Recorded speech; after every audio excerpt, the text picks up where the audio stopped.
തൃശൂരിലെ മേയർ തെരഞ്ഞെടുപ്പിനെതിരെ പരസ്യമായ രംഗത്തെത്തിയ Congress councillor Lali James ഇപ്പോൾ മാധ്യമങ്ങളെ കാണുന്നു. തത്സമയം. പിന്നല്ലാതെ ഞാൻ വെറുതെ ഒരു കാര്യം ഇമാജിൻ ചെയ്ത് സാങ്കല്പിക ലോകത്തല്ല. എന്നെ പലരും എന്നോട് പറഞ്ഞു, ഇങ്ങനെ പല അഭ്യൂഹങ്ങളും പുറത്തുണ്ട്, അവരങ്ങോട്ട് പോകുന്നു ഇങ്ങോട്ട് പോകുന്നു, പലയിടങ്ങളിലും ചില കാര്യങ്ങളൊക്കെ സംസാരിക്കുന്നത് കേട്ട കാര്യങ്ങൾ അതിൽ എനിക്ക് മാറാൻ കഴിയില്ല. എന്നെ വിശ്വാസമുള്ള ആളുകൾ തന്നെയാണ് എന്നോട് പറഞ്ഞത്. അതുകൊണ്ട് അതിൽ നിന്നൊന്നും ഞാൻ മാറുന്നില്ല. പക്ഷേ ഇനി പാർട്ടിക്ക് കൂടുതൽ ഡാമേജ് ഉണ്ടാക്കുന്ന കാര്യങ്ങളിലേക്ക് ഞാൻ പോകില്ല. കാരണം ഞാനൊരു ഇന്ത്യൻ നാഷണൽ കോൺഗ്രസിൻ്റെ അടിയുറച്ച വ്യക്തിയാണ്.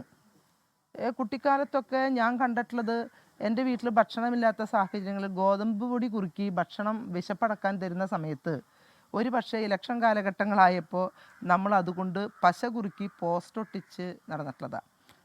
ഞാൻ ഇവിടെ വിവാഹം കഴിഞ്ഞ് വന്ന കാലം തൊട്ടേ തന്നെ ഇവിടുത്തെ നിയമസഭാ സ്ഥാനാർത്ഥികൾക്കും കോർപ്പറേഷനിലേക്ക് മത്സരിക്കുന്ന ആളുകൾക്കും വേണ്ടി എൻ്റെ വീട്ടിൽ തന്നെ പശ കുറുക്കി രാത്രി കാലങ്ങളിൽ നമ്മൾ പിന്നെ ഡെക്കറേഷന് വേണ്ട കാര്യങ്ങളൊക്കെ ഒട്ടിച്ച് ഉണക്കി കാത്തിരിക്കുന്ന ഒരാളാണ്. ഇന്നലെ എൻ്റെ മകൾ പറഞ്ഞ ഒരു കാര്യം എനിക്ക് അങ്ങേയറ്റം വേദനയുണ്ടാക്കി. എൻ്റെ മകൾ പറഞ്ഞത്, അഡ്വക്കേറ്റ് തേറമ്പിൽ രാമകൃഷ്ണനോട് പറഞ്ഞത്, എൻ്റെ മമ്മി ഞങ്ങൾക്ക് തരേണ്ട സമയങ്ങളെല്ലാം പാർട്ടിക്ക് വേണ്ടി ചിലവഴിച്ച വ്യക്തിയാണ്. ഒരു സമരം ഉണ്ടാകുമ്പോൾ ഒരു പക്ഷേ എനിക്ക് ചോറ് പാത്രത്തിലാക്കുന്ന സമയത്താവും വിളി വരിക. അതേ മുദ്രാവാക്യം വിളിക്കാനല്ല ഓടി വരണം, തുടങ്ങാറായി എവിടെയാണ് ചോദിക്കുമ്പോൾ മമ്മി പറയും, മോളെ ഇങ്ങനെ പാത്രം അടച്ച് വേഗം ഇറങ്ങി പോകണമെന്ന് പറഞ്ഞ് ഞങ്ങളെ വിട്ടിട്ട് മമ്മി ഓടുന്നൊരു ചിത്രം കണ്ടിട്ടുണ്ട്. അപ്പം അങ്ങനെയുള്ളൊരു മമ്മിക്ക് ഒരു അവസരം വരുമ്പോൾ അത് ന്യായമായും കിട്ടേണ്ടതല്ലേ എന്നുള്ളത് ഞങ്ങളും ചോദിച്ചു എന്നുള്ളത് ശരിയാണ്. ഇനി അത് കിട്ടിയില്ലെങ്കിൽ മമ്മിയുടെ വിഷമം പറഞ്ഞു എന്ന് മാത്രം. വിഷമം മാത്രമല്ല, അതിലെ ചില യാഥാർത്ഥ്യങ്ങൾ ഞാൻ ലാലി ജെയിംസ് എന്ന് പറയുന്ന ഞാൻ അതിൻ്റെ ചില യാഥാർത്ഥ്യ വശങ്ങളിലേക്ക് കേട്ട കാര്യങ്ങൾ നിങ്ങളുമായിട്ട് പങ്കുവച്ചു എന്നുള്ളത് ശരിയാണ്. ഞാൻ പാർട്ടിയിൽ തന്നെ തുടരും. സസ്പെൻഷൻ കിട്ടി ഇന്നലെ മുതൽ ഒരുപാട് പാർട്ടിക്കാർ വിളിക്കുന്നുണ്ട്. ഞാൻ പറഞ്ഞു, അങ്ങനെയൊന്നും പെട്ടെന്ന് പാർട്ടി മാറിപ്പോകുന്ന ഒരു വ്യക്തിയല്ല ഞാൻ. സസ്പെൻഷൻ വരും, ചിലപ്പോൾ തിരിച്ചെടുക്കും, ചിലപ്പോൾ ഇനിയിപ്പോൾ ഡിസ്മിസ് ചെയ്യണമെങ്കിൽ ഡിസ്മിസ് ചെയ്താലും ഒരു പാർട്ടിക്കാരിയായി തുടരാനായിട്ട് പാർട്ടി അംഗത്വം മേലും വേണ്ടെന്നാണ് എൻ്റെ നിലപാട്. കാരണം ഇലക്ഷൻ കാലഘട്ടത്തിൽ വീടുകളിലേക്ക് വോട്ട് ചോദിക്കാൻ ചെല്ലുമ്പോൾ അടിയുറച്ച കോൺഗ്രസ് കുടുംബങ്ങളെ ഞാൻ കണ്ടിട്ടുണ്ട്. അവർ പാർട്ടിയിൽ നേതാക്കളൊന്നും അല്ലല്ലോ. അപ്പോൾ മരിക്കുന്നവരെ ഒരേ ഒരു ചിന്ത ഇന്ത്യൻ നാഷണൽ കോൺഗ്രസ്. അതായത് ഈ നടപടി പെട്ടെന്നുണ്ടായി എന്ന് തോന്നുന്നുണ്ടോ? കാരണം ഇന്നലെ രാത്രി വൈകി ഈ നടപടി വരുന്നു. ഒരു പക്വത DCC പ്രസിഡന്റ് കാണിക്കണമായിരുന്നു എന്നുള്ളത് എനിക്ക് തോന്നി.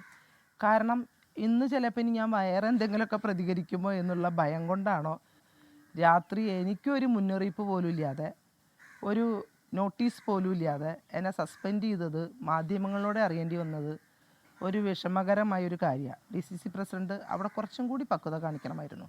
അദ്ദേഹം വന്നിട്ട് കുറച്ച് നാളേ ആയിട്ടുള്ളൂ. അദ്ദേഹം ജില്ലാ പഞ്ചായത്ത് മെമ്പറായിരുന്നു, ഞങ്ങളെപ്പോലെയൊക്കെ തന്നെ ഉണ്ടായിരുന്ന ഒരാളാണ്. അദ്ദേഹം ഒരു MLA ആയിട്ടില്ല, അദ്ദേഹം ഒന്നും ആയിട്ടില്ല.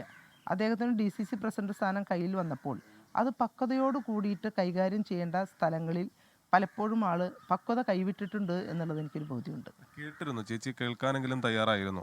ഇല്ല, എന്നെ വിളിക്കുക പോലും അവർ ചെയ്തിട്ടില്ല.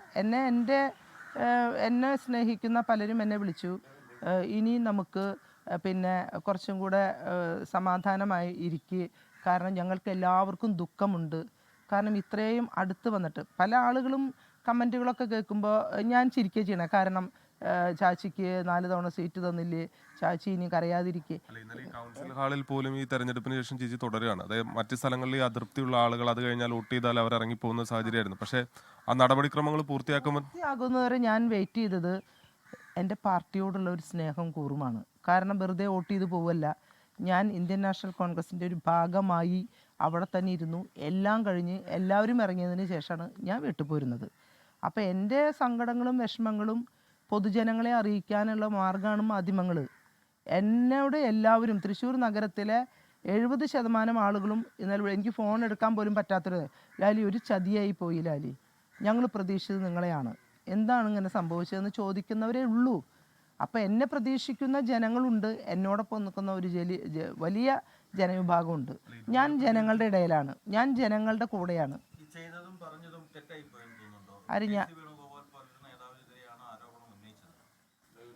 എനിക്ക് എന്തിനാണ്, ഞാൻ KC വേണുഗോപാൽ ഉയർന്ന നേതാവായിരിക്കും, DCC പ്രസിഡന്റ് ഉയർന്ന ആളുകളാണ്.